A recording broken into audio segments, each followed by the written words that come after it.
कोई आइडिया नहीं। गौतम उसके ह्यूमन नेचर और उसके सोसाइटी के बारे में बताते हैं कि वहाँ किस तरह की पब्लिक रहते हैं। उस पब्लिक से अगर शासित करना है तो उसके बारे में जानने के लिए हमको ज्योग्राफी जानना होगा, इसलिए हमको प्रशासनिक सेवा में ज्योग्राफी को रखा गया। तो देखिए अगर ज्योग्राफी की बात करें तो जब तक हम लोग का भू स्ट्रक्चर ही नहीं होगा, ज्योग्राफी स्ट्रक्चर ही नहीं होगा, तो क्या हम वहाँ पे किसी प्रकार का शासन करने का काम कर पाएंगे जी? खाली समुद्र ही समुद्र रहता, द्वीप नहीं रहता, स्ट्रक्चर नहीं रहता, तो क्या हम वहाँ पे अपना शहर बसा सकते? नहीं बसा सकते। क्या हम अपना पोस्ट दे सकते? नहीं दे सकते। तो देखिए इसलिए ज्योग्राफी को मेनली डाला गया कि पहले हम सबसे पहले हम अपने स्ट्रक्चर के बारे में जाने और उसके एरिया में अगर कहीं पोस्टेड हो रहे हैं तो उस एरिया के बारे में जाने कि वहां पर कैसा स्ट्रक्चर देखने को मिलता है, क्या क्या वहां पे नियम कानून बनाए गए हैं, इन सभी के बारे में जानने के लिए ज्योग्राफी को डालना बहुत ज्यादा जरूरी है। अगर ज्योग्राफी के बारे में नहीं जाना, आप ऐसा एरिया भेज दे जहाँ पे आपको उस जगह के बारे में कुछ पता ही नहीं है, तो क्या वहां पे आप शासन करने का काम कर पाएंगे? नहीं कर पाएंगे। इसलिए ज्योग्राफी को इसी कारण से डाला गया है ताकि वहां के स्ट्रक्चर को आप अच्छे तरीके से जान ले, वहां के आसपास के स्ट्रक्चर को अच्छे तरीके से जान ले, ताकि वहां पे आप शासन करने का काम कर सके या वहां के एरिया को अच्छे से आप संभाल सके और वहां पे डेवलप करने का काम कर सके। और देखिए ज्योग्राफी में जो यूनिट बांटा गया है उसे 8 यूनिट में बांटा गया। कितने यूनिट में? 8 यूनिट में। तो चलिए स्टार्ट करते हैं। पहला यूनिट कौन सा होगा? ज्योग्राफी। सबसे पहला जो यूनिट है वो आपका है जनरल ज्योग्राफी। इसका है जनरल ज्योग्राफी, जिसे हम लोग सामान्य भूगोल कहते हैं। क्या कहते हैं? सामान्य भूगोल के नाम से जानते हैं। दूसरा जो यूनिट है, सबसे पहले देखते हैं पहले यूनिट में क्या क्या हम लोग का पढ़ाया जाए, और सबसे पहले हम सिलेबस बताएंगे कि क्या क्या पढ़ना है। ठीक है, तो क्या क्या पढ़ना है इसके बारे में देखेंगे, और क्या क्या टॉपिक आप लोग को मेनली पढ़ना है। सब नहीं पढ़ना है जी, हम जो बताएंगे उससे फोकस करना है कि इसी से आपको जेपीएससी में क्वेश्चन उठा के लाना है। ठीक है, पहले क्या रेलवे एसएससी में सब पढ़ो जी, सब पढ़ो, लेकिन जो जेपीएससी है उसमें मेन टॉपिक उठा के देंगे और उसी से रिलेटेड आपको सारी बातें बताएंगे और उसी से आपको क्वेश्चन भी हम उसको डील करेंगे। पीटी में क्या होता है, सारा ऑप्शनल रहता है, लेकिन मेंस में जैसा सर आपको बता चुके हैं, और मेंस में क्या रहता है, वही क्वेश्चन को उठा के आपको दे देगा, बोलेगा कि इसको 50-100 शब्दों में लिखिए। तो क्या पीटी के साथ साथ क्या मेंस का भी तैयारी आप लोग को करवाएंगे कि नहीं कराएंगे? चलिए आगे देखते हैं। सामान्य भूगोल में सबसे पहला जो पॉइंट है वो है हमारा ब्रह्मांड का। क्या है? ब्रह्मांड। दूसरा पॉइंट है आपका पृथ्वी की गति, पृथ्वी की गति। तीसरा पॉइंट है अक्षांश देशांतर, जिसे हम लोग लैटिट्यूड और लॉन्गिट्यूड के नाम से जानते हैं। और उसके बाद है आपका तिथि रेखा। क्या है? तिथि रेखा, जिसे हम लोग क्या स्टैंडर्ड टाइम बोल सकते हैं कि नहीं बोल सकते, जो आपका 82.5 डिग्री के अंतर्गत देखने को मिलता है।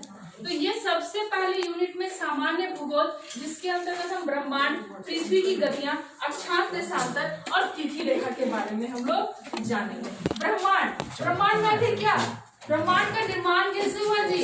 ये सूर्य, ये तारे, ये उल्का पिंड, ये ग्रह उपग्रह, आखिर सभी का निर्माण कैसे हुआ, इस सभी के बारे में फोकस करेंगे। अगर हम बात करें पृथ्वी की गति के बारे में कि पृथ्वी की गति आखिर कैसे स्टार्ट हुई, उसका घूमना कैसे स्टार्ट हुआ, ये आखिर पश्चिम से पूर्व की ओर ही क्यों घूमने का काम करता है, इन सभी के बारे में जानेंगे।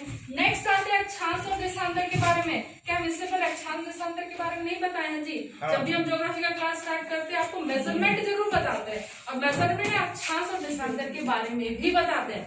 ठीक है, और अक्षांश देशांतर की बात करें तो अक्षांश कितने, देशांतर कितने, आखिर अक्षांश और देशांतर में इसे बांटा क्यों गया।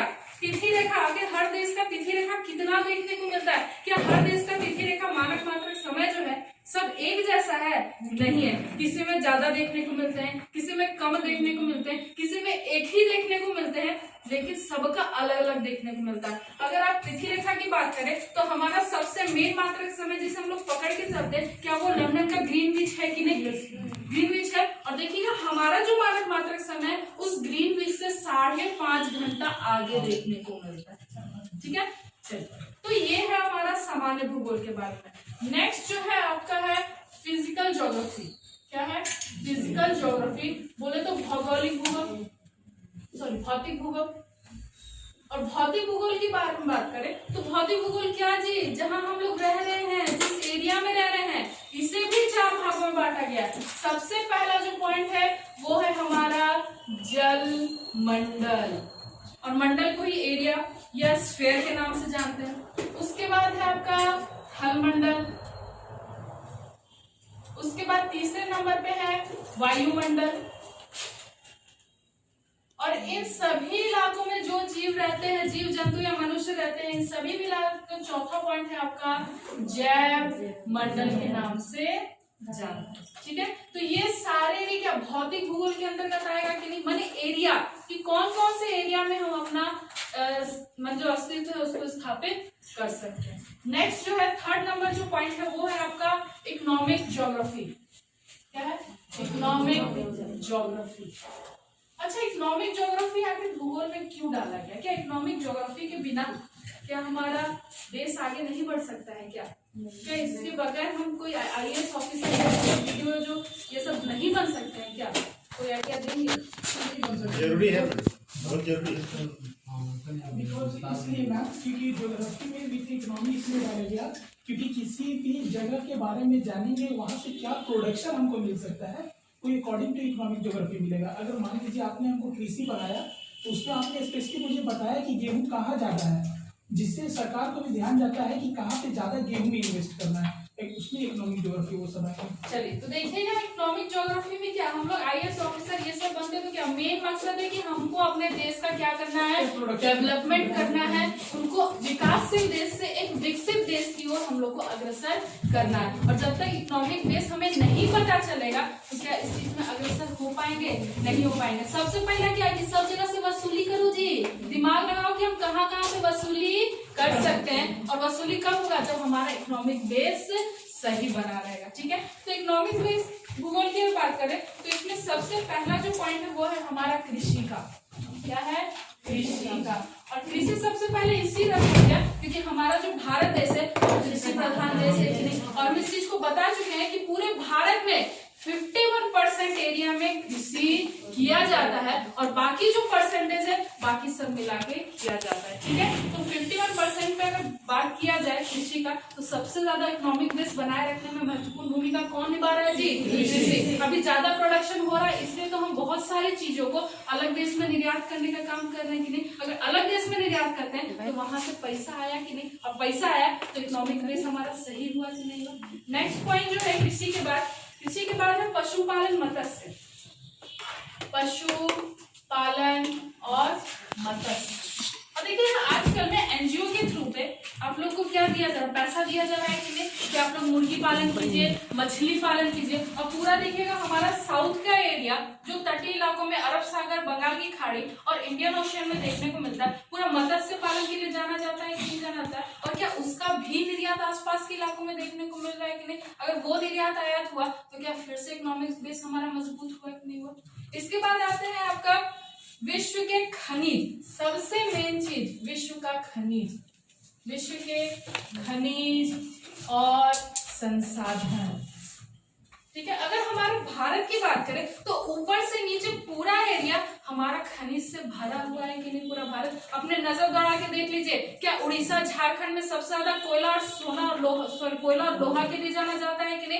कर्नाटक चले जाइए, क्या सबसे ज्यादा सोना के लिए जाना जाता है कि नहीं? राजस्थान चले जाइए, पूरा सूखा इलाका, लेकिन सबसे ज्यादा सीमेंट और तांबा के लिए जाना जाता है कि नहीं? मध्य प्रदेश की अगर और आते हैं तो क्या हमारा मध्य प्रदेश पूरा हीरा के लिए जाना जाता है कि नहीं? तो जहां नजर घुमाइए पूरा हमारा भारत खनिज से परिपूर्ण देखने को मिलता है। तो क्या वो हमारा इकोनॉमिक बेस बनाए रखने में क्या हमारा सहायता करता है कि नहीं करता है? क्योंकि अभी जितने भी इंडस्ट्री चल रहे हैं इसी खनिज पे चल रहा है, और ज्यादा से ज्यादा रिसर्च कर रहे हैं कि कौन सा खनिज नया आपको भारत में अलग एरिया में देखने को मिले। नेक्स्ट जो है वो है हमारा प्रमुख उद्योग।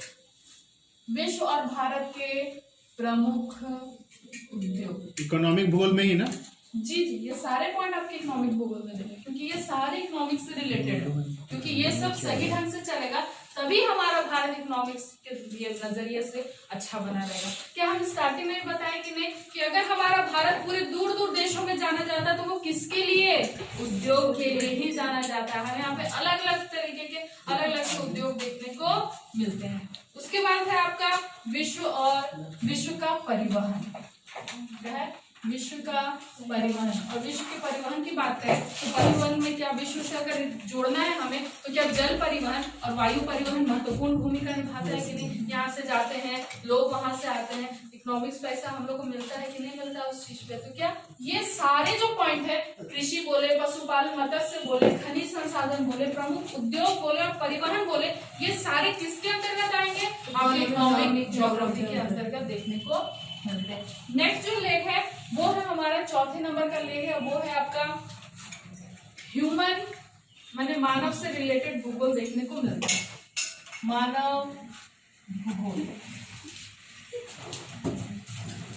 अगर मानव भूगोल की अगर बात करें तो हमारे भारत में या विश्व में अलग अलग प्रकार की जनजातियां देखने को मिलती है कि नहीं मिलती है।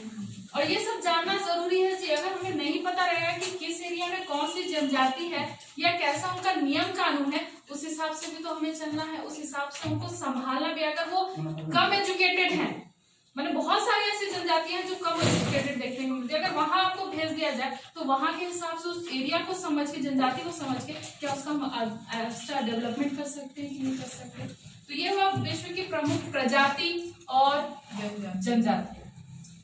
मैडम उसमें वर्ल्ड लेवल का भी पढ़ना है जी, ये सारा होगा। पहले हम भारत को लेके चलेंगे जी, क्योंकि जब तक हम अपने एरिया के बारे में नहीं जानेंगे, अपने घर के बारे में नहीं जानेंगे, तो क्या आसपास के इलाकों में समझ जा सकते हैं जी। अपना घर में घुसिए, आपका घर को अपना खुद का नियम कानून नहीं मालूम है और चलते दूसरा घर का पंचायती कर रहे हैं, तो क्या ये सही है? नहीं है, ठीक है। तो ये वो हमारा ठेठ भाषा में समझा रहे। तो पहले अपने घर को जानिए, घर के माहौल को सुधारिए, उसमें घर में डेवलपमेंट लाइए, उसके बाद आप किसी अदर के डेवलपमेंट। बोला जाता है स्वच्छ भारत अभियान। क्या जी स्वच्छ भारत अभियान, क्या अपने आप को मेंटली तौर पे आप स्वच्छ कर पाए हैं? नहीं, बोलते चलते स्वच्छ भारत अभियान, स्वच्छ भारत अभियान, कुछ भी खाते हैं अपने घर में फेंकना स्टार्ट करते हैं। तो घर ही नहीं साफ कर पा रहे हैं तो क्या आप दूसरे मोहल्ले को या किसी देश को साफ कर पाएंगे? नहीं कर पाएंगे। तो ये सारा क्या, पहले घर के नियम कानून को जानिए, उसके बाद बाहर के नियम कानून को जानने की कोशिश करिए। तो सबसे पहले विश्व भी पढ़ना है, लेकिन सबसे पहले हम अपने भारत के बारे में जानें, ठीक है। नेक्स्ट है हमारा जनसंख्या वितरण, जनसंख्या वितरण, ठीक है। तो क्या हमारे जनसंख्या का वितरण देखने को मिलता है कि नहीं मिलता है, कितने एरिया में कितने जनसंख्या देखने को मिले, जिसे हम लोग जनगणना के नाम से जानते हैं। हर इलाके का जनगणना करते हैं कि इतना में इतना माने इतना बोल सकते हैं, इतना अरब जनसंख्या रहती है, इस राज्य में इतने अरब जनसंख्या रहती है, इसके बारे में। उसके बाद जनसंख्या वृद्धि सिद्धांत, जनसंख्या वृद्धि सिद्धांत के बारे में जानेंगे। उसके बाद है आपका मानव विकास रिपोर्ट, मानव विकास रिपोर्ट पे चर्चा करेंगे। कैसे कैसे माने मानव का विकास किया जाए, इसमें क्या हम लोग रिपोर्ट बनाते हैं कि नहीं बनाते। लेकिन हमेशा संसद में ये आपका विचार उठते रहेगा कि क्या ऐसा करें कि मानव का विकास किया जा सके, उनके एरिया का, उनके सोच का, उनके हर तरीके का डेवलपमेंट किया जा सके। तो क्या एक रिपोर्ट तैयार होता है कि नहीं, तो उस पर डिस्कस करेंगे, मानव विकास रिपोर्ट। और लास्ट पॉइंट है इसका नगरीकरण। क्या है? नगरीकरण। और देखिए अब भारत में हर जगह नगरीकरण किया जा रहा है कि नहीं, और नगरीकरण का मात्र एक उद्देश्य है कि उन लोग का डेवलपमेंट करना और विकास करना। नेक्स्ट लेख जो है वो आपका विश्व क्षेत्रीय भूगोल, 5 में है विश्व क्षेत्रीय भूगोल। विश्व क्षेत्रीय भूगोल की अगर बात करें तो क्या हमारे पूरे पृथ्वी पर कितने महादेश जी? 7 महादेश। तो क्या उसी को हम लोग विश्व क्षेत्रीय भूगोल बोल सकते हैं कि नहीं? पूरे महादेश का क्षेत्र का भूगोल के बारे में हम उसे जानेंगे। तो सबसे बड़ा जो महादेश है वो कौन है जी? एशिया। एशिया, ठीक है। और सबसे छोटा कौन? ऑस्ट्रेलिया। ओशेनिया।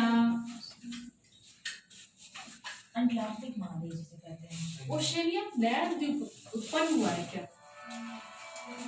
ऑस्ट्रेलिया तो ध्यान दीजिए जी, ऑस्ट्रेलिया को ही ओशेनिया के नाम से जाना जाता है, कंफ्यूज ना करें। देखिए ओशेनिया लिख दिए, न्यायद्वीप कब उत्पन्न हुआ? करंट अफेयर में तो आया नहीं। चलिए, तो सबसे बड़ा कौन? एशिया। उसके बाद अफ्रीका। उसके बाद कौन है? अफ्रीका। 3 नंबर में नॉर्थ अमेरिका, 4 नंबर में साउथ अमेरिका, 5 नंबर में अंटार्कटिका, 6 नंबर में यूरोप और 7 नंबर में मेरा ओशिनिया या ऑस्ट्रेलिया के नाम से जानते हैं। फिर आगे जब बढ़ेंगे तो इसके बारे में अलग अलग करके हर देश के बारे में जानने का काम करेंगे। नेक्स्ट लेग देखते हैं, हमारा 6 नंबर का है। 6 नंबर जो लेग है वो है हमारा इंडियन ज्योग्राफी का। किसका? इंडियन ज्योग्राफी के बारे में जानेंगे। 7 नंबर जो लेग है उसमें हम पढ़ेंगे आपका यूटी। किसके बारे में? यूटी और राज्य के बारे में पढ़ने का काम करेंगे। और 8 नंबर जो लेग है इसमें अन्य बातें या बोल सकते हैं कि एक्स्ट्रा जो बातें होंगी उसके बारे में जानने का काम करेंगे। तो ये हमारा ज्योग्राफी का ये सिलेबस है कि हमको इस चीज के बारे में पढ़ना है और ये मेन चीज है। सबसे ज्यादा जो क्वेश्चन पूछे जाते हैं, उठाए जाते हैं, ये आपका ज्योग्राफी, ब्रह्मांड, पृथ्वी जैसे अक्षांश देशांतर, इंडियन ज्योग्राफी से ज्यादा क्वेश्चन उठाए जाते हैं। और इससे भी क्वेश्चन है, हर चीज को देखना है जी, कोई चीज नहीं छोड़ना। हम सबसे पहले वही चीज को उठाएंगे जिससे सबसे ज्यादा क्वेश्चन पूछे जाते हैं। ठीक है, तो ये थे हमारे लेख। और सबसे पहले आज हम स्टार्ट करेंगे इंडियन ज्योग्राफी के बारे में। किसके बारे में? इंडियन ज्योग्राफी के बारे में। ठीक है, और इंडियन ज्योग्राफी की बात करें, मिटा दे इसको।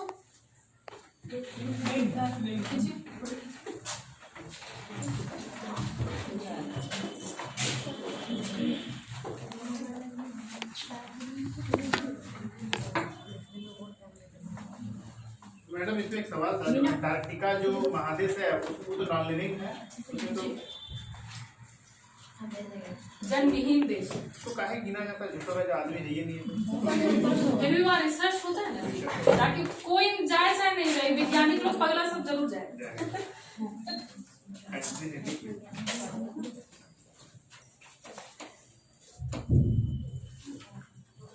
वहाँ क्या लिविंग है ही नहीं। नहीं ऐसा भी बात है, नॉन लिविंग, जानवर। नॉन ह्यूमन बोल सकते हैं। नॉन ह्यूमन बोल सकते हैं, वो जानवर तो कोई होगा आदमी नहीं रहता, पशु पक्षी तो रहते पशु होंगे। पक्षी है वहाँ पे, जैसे आपको बोल सकते हैं वहाँ पेंगुइन। पेंगुइन का सबसे अच्छा इलाका फिलीपींस, पोलर बियर भी हो। पोलर बियर हो। और भी है सील जिसको बोलते हैं। और वो कंट्री में बटा हुआ नहीं है। पूरा बर्फ का इलाका, कहाँ बांटेगा? यहाँ काटे तो उधर समझ में आया, इधर धंस गया, उधर काटे तो उधर धंस गया। नहीं हो पाएगा, नहीं ले पाएगा। हो गया? बता दूं?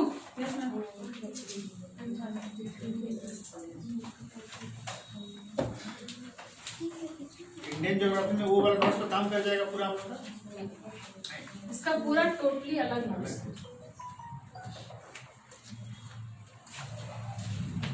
ऐसा नहीं कि उसको छोड़ देना है, उसको भी फोकस करना है और इसको भी जो बताएंगे वो भी फोकस करना। हो गया? कविता जी खींचिए।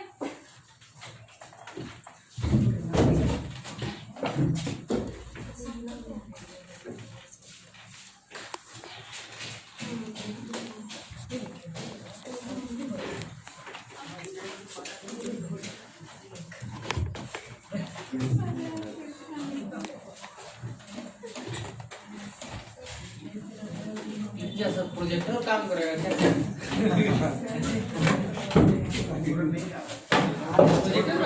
बोर्ड पूरा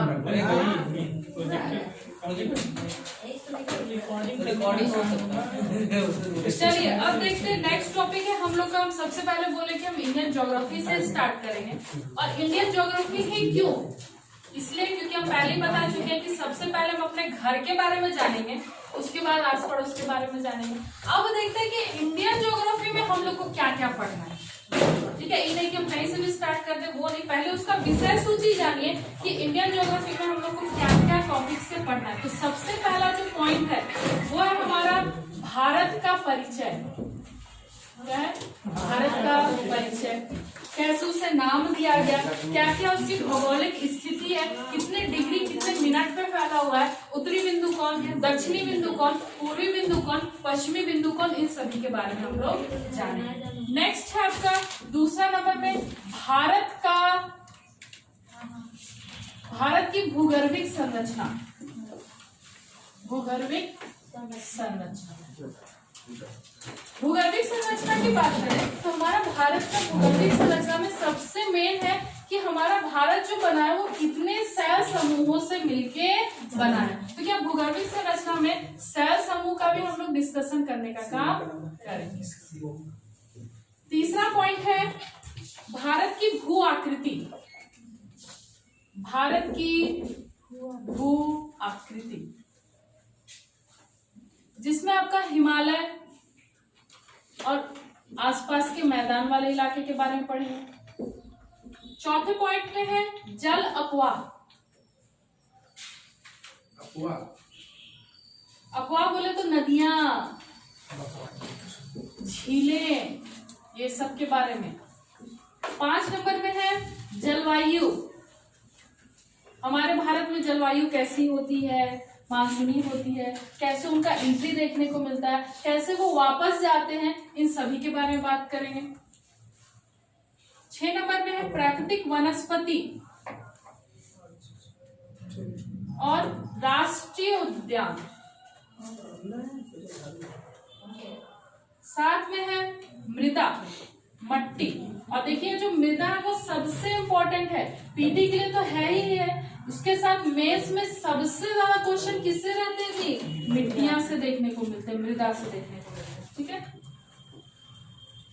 8 में है संसाधन। 9 में है कृषि।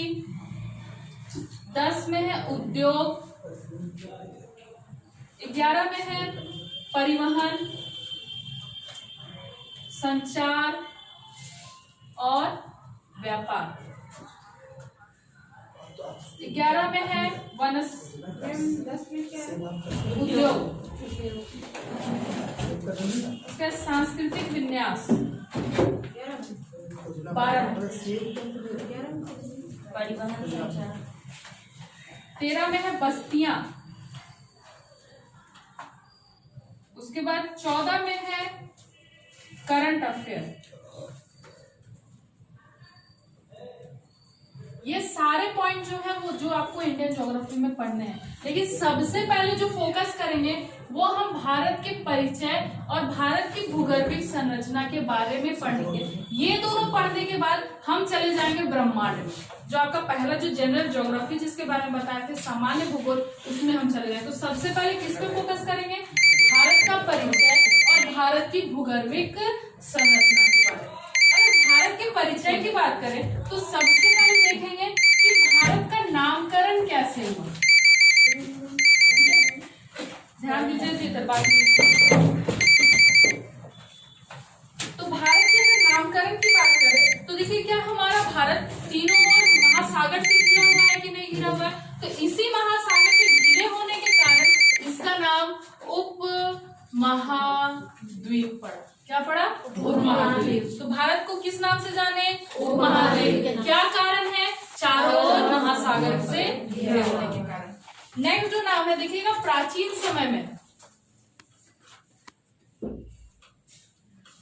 समय में जो लोग रहते थे उन्होंने इसका नाम आर्यभट्ट